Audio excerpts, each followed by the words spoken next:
Managing your watch list on YouTube TV helps you keep track of shows and movies you plan to watch later.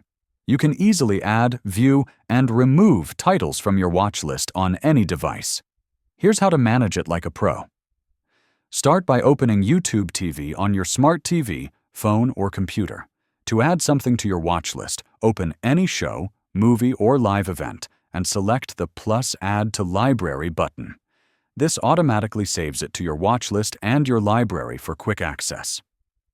To view your watch list, go to the Library tab. Here, you'll see categories like shows, movies, and scheduled recordings. Your saved content appears under these sections, and anything you've added is easy to find. To remove an item from your watch list, open the show or movie and tap Remove from Library. This instantly removes it from both your watch list and your recording schedule, if applicable.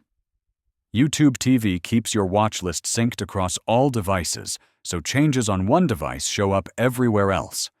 Your watch list is also used to personalize recommendations on the home screen. Keeping your watch list organized helps you discover new content faster and never lose track of what you want to watch.